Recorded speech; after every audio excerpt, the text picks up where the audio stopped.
welcome to today's webinar. We will go ahead and get started.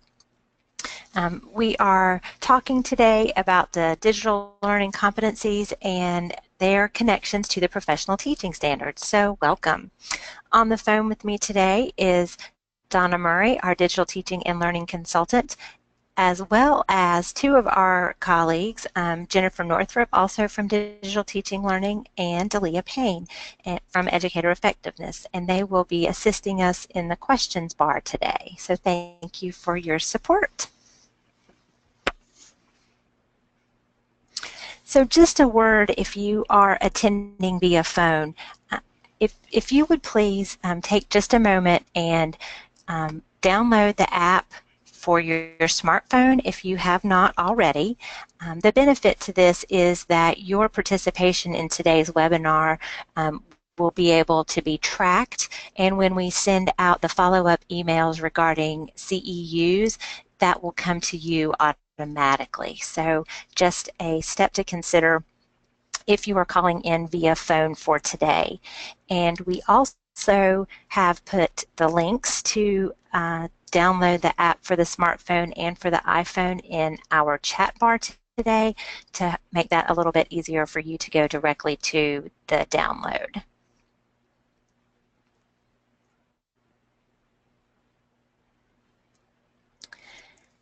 So just a little bit of housekeeping. You see on the right-hand side a picture of the doc that is used during the webinar. You see the first arrow is pointing to the hand. That is the main means of communication during the webinar. We would like for you to raise your hand at this time if you can hear me.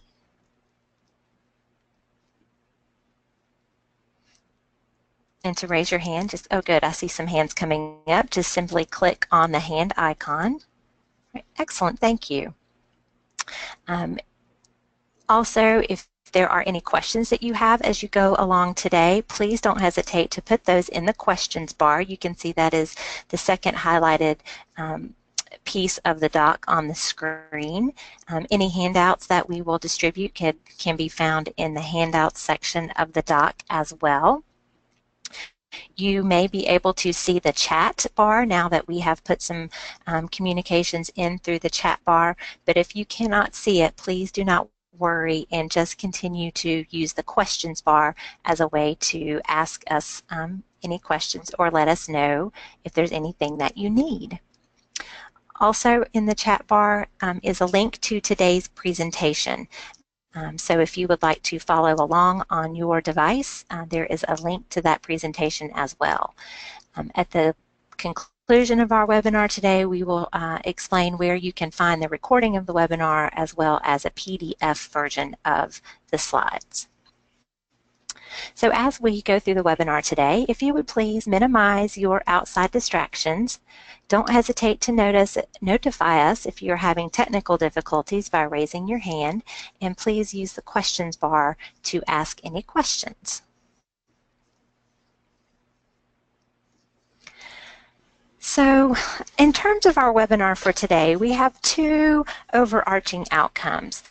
We would want to increase your knowledge and understanding of the digital learning competencies for teachers, and we hope that you will recognize the interconnectedness of the DLCs and the professional teaching standards. We want to and hope to accomplish those two overarching objectives by exploring the DLCs as well as the standards for professional teaching. We want to identify the connections between those two documents, share a strategy for unpacking the professional teaching standard elements, and look at the alignment between the competencies and the professional teaching standards. And at this point, I will turn it over to Donna. Thanks, Mandy. My name is Donna Murray, as Mandy mentioned earlier, and I serve as a consultant for the Digital Teaching and Learning Division at DPI. And to start our webinar content today, we really just want to give you a good overview of the digital learning competencies, what they're all about, especially the ones specifically written for teachers. So this is just a slide to give you a little bit of historical information about the digital learning competencies and how they came to be. It's actually driven by legislation, House Bill 23, which is linked in the slide deck. We'll take you to the legislation that required the Department of Public Instruction to create these digital teaching and learning competencies for teachers and for administrators. So after a lot of work, working with multiple stakeholders all across the state, we landed on a complete set of competencies for teachers and administrators, and those were approved by the State Board of Education in June of 2016. They went into effect July 1st of this year, so just a few months ago. And we'll dig into those in just a minute, but the piece that you might be interested in terms of wondering how am I held accountable for these new competencies, it's actually tied to licensure. So just this past summer, it was passed at state board policy that the licensure renewal requirements would be altered to include 2 CEUs aligned to the digital learning competencies. So as you can see in the chart on this slide, for teachers and administrators, 2 general credits have now been replaced with 2 credits aligned to the digital learning competencies. If you are renewing before June 30th of 2019, you are not going to be held responsible for this new DLC requirement in this renewal cycle. So it's really important for those who are expiring on or after June 30th of 2019, it's going to be important to know that those 2 DLC CEUs are going to be required. So it kind of gives those who are going to be renewing in the next 2 years, it's going to give them a bit more time to get that content completed. Now, in terms of how professional development is rolled out in districts to get these CEUs, it's really going to be a district decision on what that looks like. So some districts, every district actually has a team who has been involved in designing an implementation plan to support teachers and administrators as they work to get these CEUs. But that looks different in every district. So you're going to want to talk to your school level and or your district level administrators to find out what your district is going to be providing for you so that you have opportunities to earn those CEUs. But know also that there is information and opportunities for CEUs outside of what your district might be offering. So you might have some district required content or professional development that you have to attend, but you might also have opportunities to, for example, attend a conference to earn those CEUs, or as Mandy will share with us at the end, some additional information or some additional opportunities could be even through DPI's self-paced courses that we have online. So there's lots of opportunities, but we wanted you to understand how this affects your licensure. So it's those 2 CEUs that you're going to be required to have. So on this slide, we have a link to the actual teacher DLCs. It's actually on the previous slide where we had the thumbnail pictures of the competencies. You can click on that to access the full document of DLCs. But you can also access it from this document in the header, or excuse me, in this slide from the header.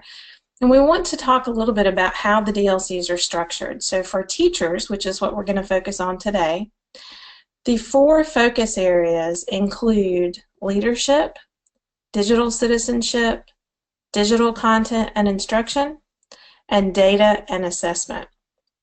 And so what we want to do now is just spend a few minutes getting the gist of what each of those focus areas mean. So for the sake of today's webinar, we're not going to dig very deep into each of these, but because of just for the sake of time, but we want to introduce them to you and help you understand a summary of each focus area so you can kind of understand the overarching concepts that are included in these focus areas. So the very first one, the leadership in digital learning, includes this header statement, and each focus area has this that kind of gives you an idea of what the competencies listed below are going to cover.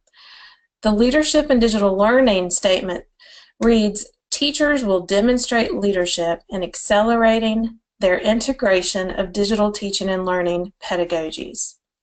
And then again, the competencies underneath that support that statement, support that focus area, and are the actual competencies that teachers would be required to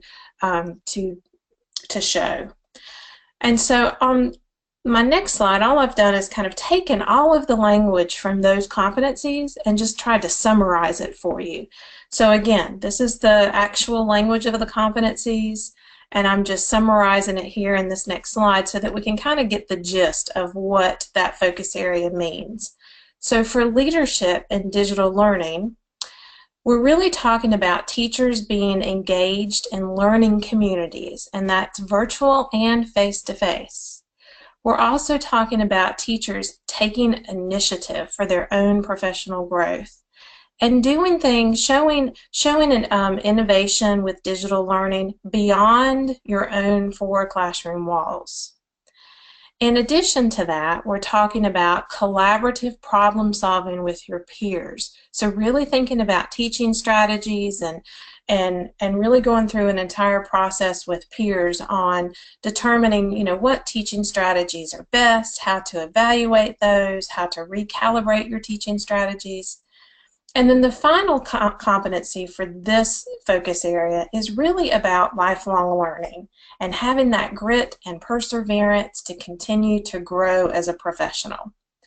So again, just to reiterate, what I'm doing here is taking the actual language from that focus area, and for the sake of our time together today, just kind of chunking that down and giving you a summary of what that focus area actually means. So that's our first focus area. The second one is related to digital citizenship. So again, that's captured in the blue bar at the top by this statement, that teachers are going to model and teach digital citizenship by the ethical, respectful, and safe use of digital tools and resources. And this is all about that creation of a positive digital school culture. So all of the competencies underneath that relate to that statement.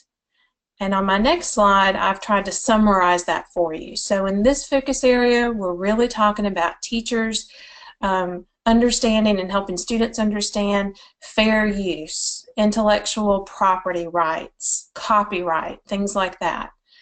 In addition to helping students understand it, the competencies are asking teachers to model that responsible and professional use of all things digital. It also includes that idea of integrating digital citizenship throughout lessons that you have with your students. And this is the focus area that really encompasses that idea of helping our students understand this global awareness. So really using digital tools to get our students connecting and collaborating outside of the classroom. And then the very last competency around digital citizenship is making sure that we're providing access and equal participation with digital tools and resources for all of our students. So this is the summary of the digital citizenship focus area. So that's two of the four. We've got two more to go. The next one is digital content and instruction. So I love the sentence for this one because it's kind of all-encompassing. We're talking about teachers knowing and using appropriate digital tools and resources for instruction. So again, instead of reading all these competencies to you, let's get a summary of what this focus area is really asking teachers to do. So for digital content and instruction, we are trying to make sure that teachers provide opportunities for students to have a choice and some voice in the learning activities they're involved in. So using digital tools to give students a choice as they're learning, whether that be by the process or the product. So we're really talking about differentiation and individualized learning. We're also talking about student-managed learning. So think about using digital tools for students to be able to set their own goals, to assess their own progress. The next one I put in quotes because really the third competency here lists all those things that we've kind of lumped under that 21st century skills label. So being able to communicate, think critically, solve problems, collaborate, things like that. That's included as one of the competencies in this focus area. And then the next one is about that real world learning. So giving opportunities for students to really dig into real life learning activities, things that that are really authentic to the real world. And the very last competency here is really about the form and function of the physical environment. So how do I structure my classroom, with the constraints and parameters that I have to work with in my classroom? How do I determine the best form and function of my classroom environment so that students have an opportunity to do those things that are listed in the other bullets? How do I give them an opportunity to have an authentic learning environment where they have some choice and voice and they're working in collaborative groups? How do I make sure that the form and function of my classroom environment meets the needs? So that's digital content and instruction. We've got one more to go, and that is around data and assessment. So here we're not just talking about teachers using technology to make the data more accessible, but also to inform instruction. So we're really talking about that formative assessment. How am I going to use data and assessment to help change my instruction to meet the students where they are? It's also about reflecting on our own practice through data and assessment. So we're really looking at that qualitative and quantitative data to reflect on our own practice so that I can better meet the needs of my students. So I've kind of already done a little bit of summary with that just by talking through the main statement there. We're really talking about here in the data and assessment focus area the opportunity to use digital enhanced assessments with our students. The piece that we talked about a minute ago in the content and instruction where we have students monitoring their own progress, that's kind of talked about here again in this focus area where students are able to self-assess and monitor their learning through those digitally enhanced assessments. The next two really talk about providing opportunities for our students to engage in varied forms of assessment, so different types of assessment that that you might use in the classroom, thinking about how I could do that with digital tools. That's what that competency is about. And then wrapping up, the last competency actually encompasses quite a few things, and really it's the only competency we have that actually has multiple bullets listed underneath it. And this is about using technology to determine what my students need to learn. What are their gaps? What are their strengths? It's really about that learner profile and really using assessments to help determine what my students need to work on and what they're really strong at. And so that really, again, ties in to the content and instruction focus area, because we're talking about really designing learning opportunities that really meet the needs of students. So that kind of goes along with that personalized learning. The inform and reflect instructional practice piece, that's really tied into the data and assessment focus area, because we're talking about using that data to reflect on how we're developing instructional strategies for our students. So that's kind of the summary for data and assessment to give you the gist of that focus area. And again, if you the last 8 slides were really, again, the actual language of the competencies and then that summary of each one, just so for today we can kind of get the gist of what each focus area means to us. Let's see. Looking at the chat, and it looks like, Mandy, are you online now? I sure am. Okay, great. So what Mandy's going to do now is talk to us about, we've kind of done an overview of the DLCs, and so now we're jumping into the professional teaching standards and how those connect to the digital learning competencies. So Mandy, I'll turn it over to you. All right, thank you. So we want to look at a strategy for unpacking the elements of the professional teaching standards. So the portion of each standard that is written in the gray box is what I want to practice unpacking to help us better see the interconnectedness between the competencies and the standards. And I want to look at two standards today. I want to look at Standard 1B and Standard 4E. So Professional Teaching Standard 1B is teachers demonstrate leadership in the school. The first sentence there is in italics, and you can see the second sentence has been separated out from a little bit. If we read that sentence, teachers work collaboratively with school personnel to create a professional learning community. That sentence doesn't give us any kind of clear marching orders or anything that we could hope to see during an observation. It gives us just kind of a 30,000-foot view of what that element means. So we can use this question, by doing what, to help us drill down to those pieces of the element that will inform and will answer that question to give us a clearer perspective of the element. So if we ask ourselves that question, by doing what, about the second sentence, teachers work collaboratively, we don't get a very clear answer, work collaboratively. That could take many different forms. So let's look at the next sentence in the element. They analyze and use local, state, and national data to develop goals and strategies in the school improvement plan that enhances student learning and teacher working conditions.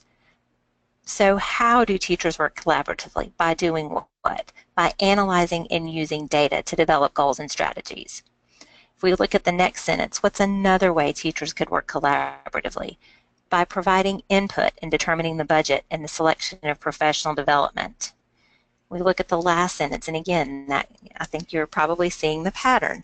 By doing what? By participating in the hiring process and collaborating with colleagues. So if you'll click one more time,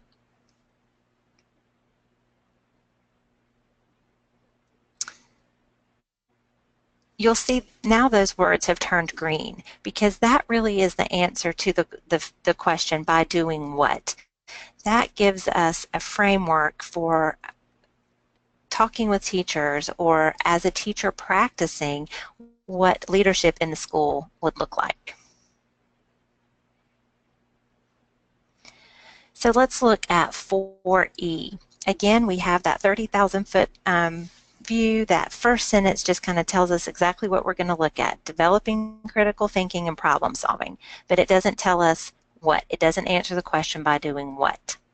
But when we look at the next part of this element, how do teachers develop critical thinking and problem solving? Well, they encourage students to ask questions. They think creatively, encourage them to develop and test. That's what teachers do. So another way they do that, by doing what? By helping students exercise and communicate sound reasoning. So here we see that if you click one more time,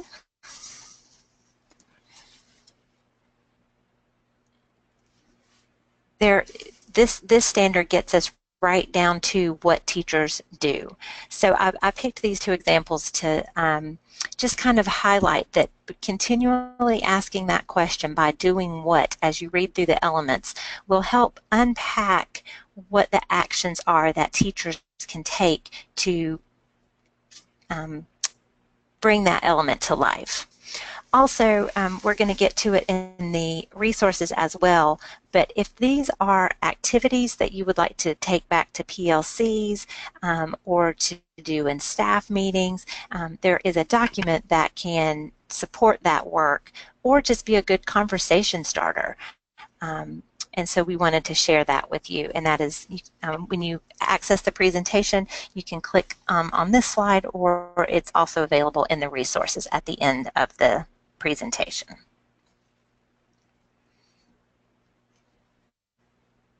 Okay, all right, Donna, I think it's back to you. Okay, thanks. So what Mandy has done is actually taken a couple of our the standards that she mentioned, 1B and 4E, and talked about the what does that look like in the classroom? What by doing what was the language that Mandy kept using. And so now we want to talk about how those two come together. How did the digital learning competencies and then the professional teaching standards come together? And so for the next 4 slides, we actually have taken each of the focus areas of the DLCs and created a very simple crosswalk that shows you how the professional teaching standards align with the digital learning competencies. And honestly, hopefully, as you were hearing me go through and talk about the gist of each focus area, you probably heard some of the same language for some of the things that you're already expected to do through your professional teaching standards.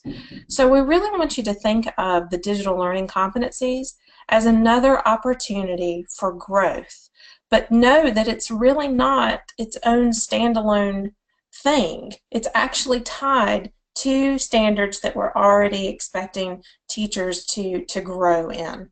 So for example, the 1B that Mandy was sharing just a moment ago, teachers demonstrate leadership in the school.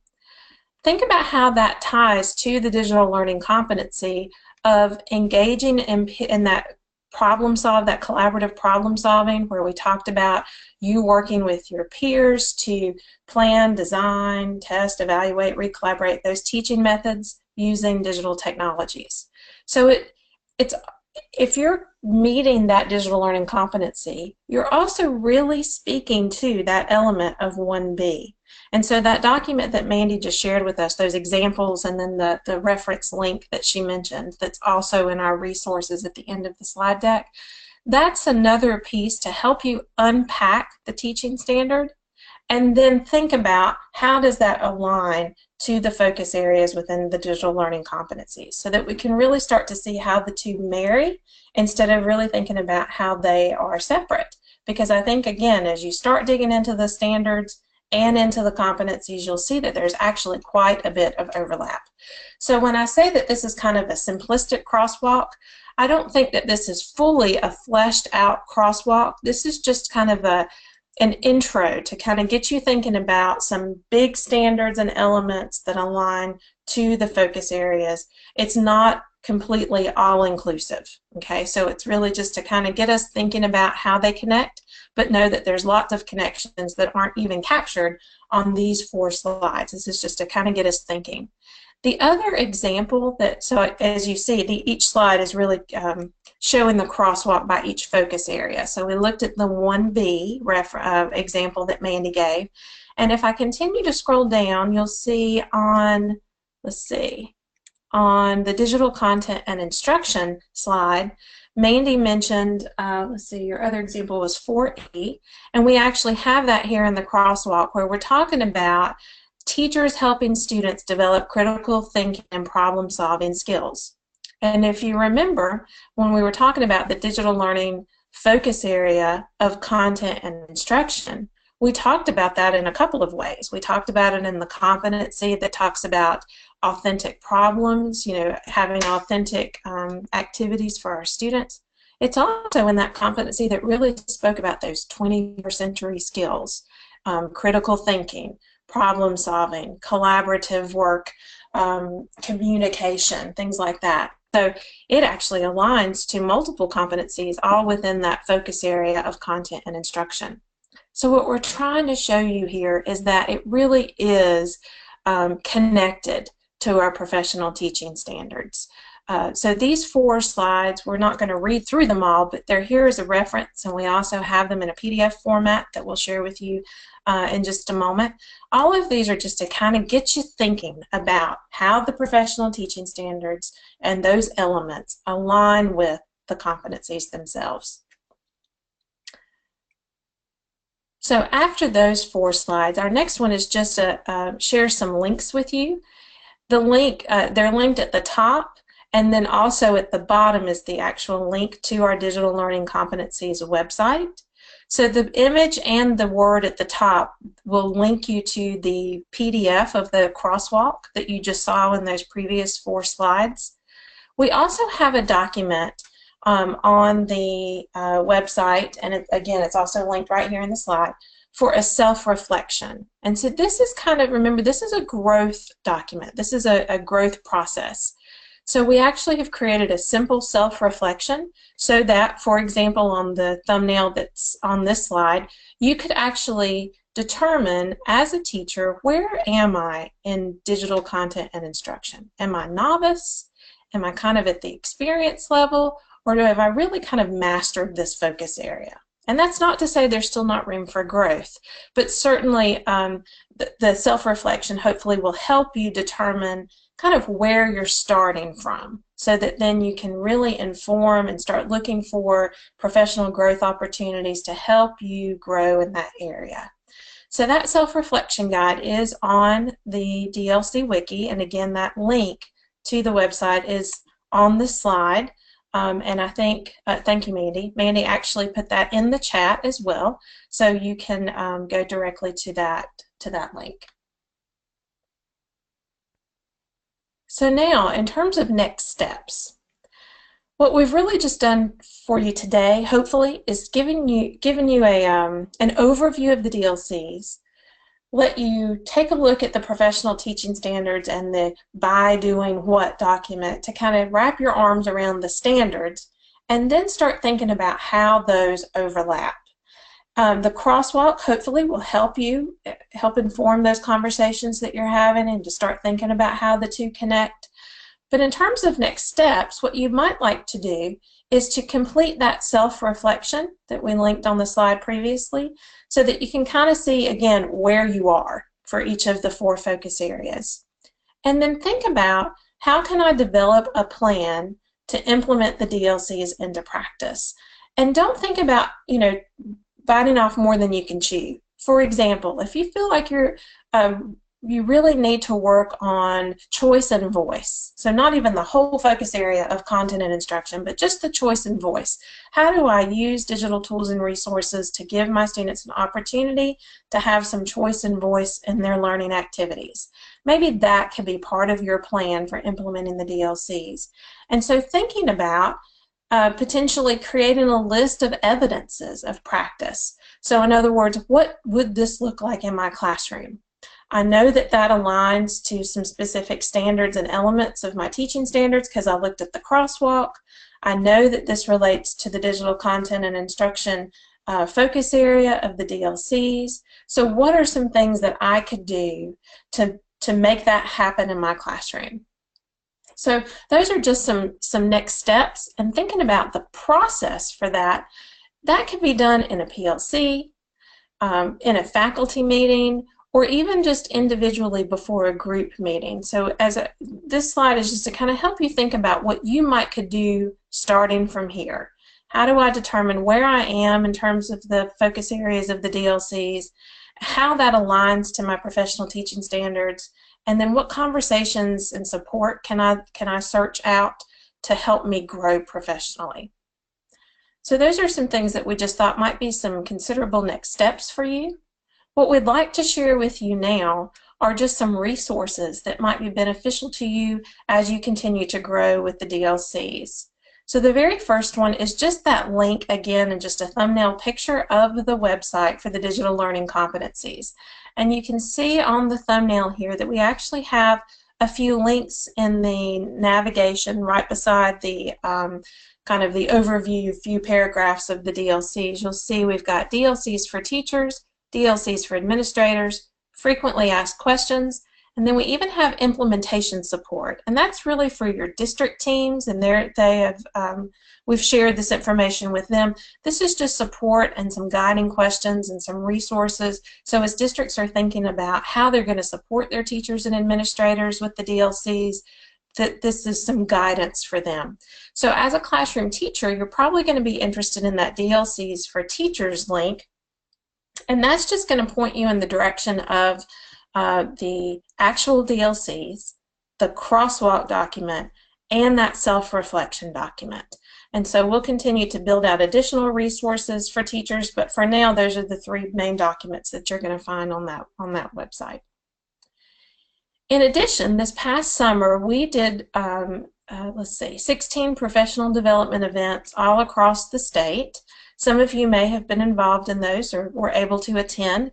If you weren't, we wanted to make sure that you had the resources from those events so that you could that can inform your professional growth. We've got here the links for the East and the West events, the eastern side of the state and the western side of the state, for what we called our home-based tools for teachers. But all of that content, again, was aligned to our digital learning competencies. And then we had another set of events going on this summer around the state in the East and the West about exploring the DLCs. And so all of these sessions were put on by North Carolina teachers, and all of the presentation and session resources are all linked on these dates that are listed here on this slide. So you can access the descriptions of all the sessions, and then embedded in those documents are also links to all of the session presentation and resources. So that might be a good place for you to kind of do some digging around and get some ideas about what areas of the digital learning competencies you want to work on. The next resource that we have here is a link to the hashtag on Twitter for NCDLC, which is the hashtag that we're using around the digital learning competencies. And we currently have teachers and administrators and district staff, lots of different stakeholders across the state who are sharing ideas, images, videos around things they are doing to implement the digital learning competencies in their classrooms and schools. So we encourage you, if you're on Twitter, or even if you're not, we encourage you to get on Twitter and check out the hashtag and follow the conversations that are going around, that are going on around the digital learning competencies. So that link will actually take you to Twitter, to that hashtag, but then of course you can just search for it yourself. We encourage you, if you are on Twitter, to use that hashtag as you're sharing ways that you're incorporating the DLCs in your classroom. The next link is actually what Mandy referenced earlier. This is the link to the full document of the By Doing What, where you've got the green text to help you articulate what that standard looks like, or what those elements look like in a classroom. And so that's just kind of a collection of resources that we hope will help you continue the conversations and to inform your professional growth. And with that, I'm going to turn it back over to Mandy so she can tell us a little bit more about some upcoming webinars that we have. All right, thank you. Thank you, Donna, not only for that wealth of information, but that wealth of resources as well. We do have some upcoming webinars. We are trying something new this year. We are trying a flipped learning approach to webinars, and so the first offering for that is about the North Carolina Professional Teaching Standard number 1. When you register for that webinar, you will be directed to a link of resources that to preview and just do some self-learning before attending the webinar on the 10th. So what you are signing up to attend is a question-answer session, an opportunity to share strategies with colleagues who have also engaged in that same self-study before attending the webinar on the 10th. So we are going to also try the same approach around the School Executive Standard number 1. We will be having a webinar on November the 7th about the home-based PD system and how to access those resources. And that will be a webinar just like today, where someone will, we will be online guiding you through those resources in real time. Any school counselors or any educators who are involved in supporting and evaluating school counselors, there is a webinar for you on November 14th. And again, that will be a webinar just like today, where Cynthia Floyd will be on the line to facilitate that conversation.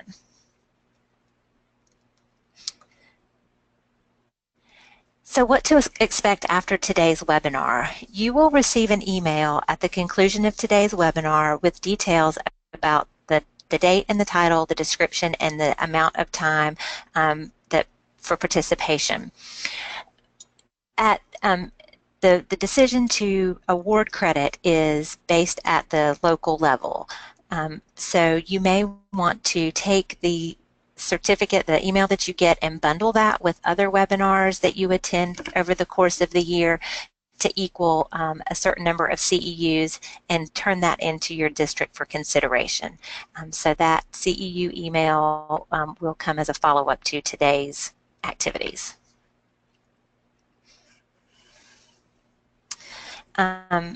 There is our contact information, so if you have any questions, please don't hesitate to contact either one of us. I am also putting in the chat bar the link to the NICE's wiki. There have been several requests for this presentation or questions about whether this presentation would be offered again. So what will happen is this recording will be archived, as well as this slide deck will be archived and placed on the NICE's wiki on the left-hand navigation under archived webinars for 2017-18. And you will see a link not only to today's webinar, but to all of the ones that we have already conducted. So please don't hesitate to visit the archived webinars for this year to get access to this webinar and the presentation. And the presentation has, Donna has also just put a link back to today's slide deck in the chat bar. So with that, we will conclude our time speaking with you, but we will stay on the line to answer any questions that come in. We thank you so much today for your cooperation and your attendance, and we look forward to hearing from you. Thank you and have a great day.